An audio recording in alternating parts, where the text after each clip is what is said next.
Tsutomu Miyazaki, the Otaku murderer. Welcome to The Most Evil, where we delve into the minds of history's most notorious serial killers. Today we delve into the chilling story of Tsutomu Miyazaki, infamously known as the Otaku murderer.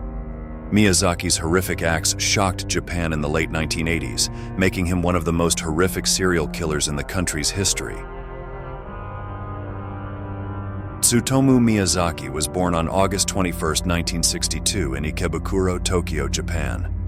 Raised in a traditional and wealthy family, he struggled with social interaction and became increasingly isolated.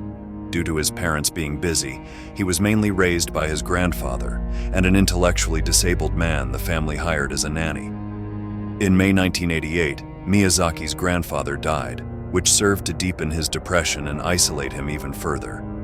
An obsessive interest in anime and horror movies further distanced him from reality. Despite his academic achievements, his troubling behavior and disturbing hobbies foreshadowed the dark path he would later take. Between 1988 and 1989, Miyazaki committed a series of brutal murders, targeting 4 young girls aged between 4 and 7. His crimes were marked by extreme violence. He not only killed but also engaged in necrophilic acts and cannibalism. His gruesome actions included photographing his victims and keeping their remains, which he used to further his horrifying fantasies. Miyazaki's approach was both calculated and disturbing. Between August 1988 and June 1989, Miyazaki mutilated and murdered 4 girls between the ages of 4 and 7 and sexually molested their corpses. He drank the blood of one victim and ate a part of her hand. After murdering them, he committed acts of necrophilia and cannibalism, driven by his deviant fantasies. He meticulously kept records and photographs of his crimes, which he used to relive his sadistic acts. He dumped her body in the hills near his home, departing with her clothes, then allowed the body to decompose before returning to remove her hands and feet, which he kept in his closet. The investigation into Miyazaki's crimes was complex and challenging. The breakthrough came when police identified a distinctive fingerprint on a ransom note connected to one of the abductions. Forensic analysis, coupled with witness testimonies, led to the discovery of Miyazaki's identity and his connection to the heinous acts. Tsutomu Miyazaki was arrested on July 23, 1989. The arrest followed a tip-off and the discovery of incriminating evidence at his home, including photographs of the victims and personal belongings and more than 5,000 videotapes. Some were slasher and anime movies, but the rest were videos of his abuse of corpses.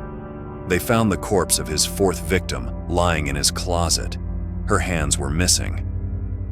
Miyazaki's trial began on March 30, 1990.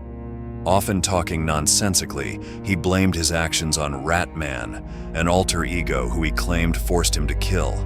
He spent time during the trial drawing Rat Man in cartoon form. The 7-year trial focused on Miyazaki's mental state at the time of the murders. In 2008, the sentence was imposed, and Tsutomu Miyazaki, who was the Otaku murderer, eventually came to justice for the horrible crime he had committed. He was sentenced to death. Miyazaki's case shocked Japan and highlighted the intersection of mental illness and violent crime. Diagnosed with a severe personality disorder, he exhibited a detachment from reality and a fascination with death. His crimes led to a significant discussion on mental health, criminal behavior, and the influence of media on violence. The case prompted reforms in criminal investigations and child protection laws in Japan.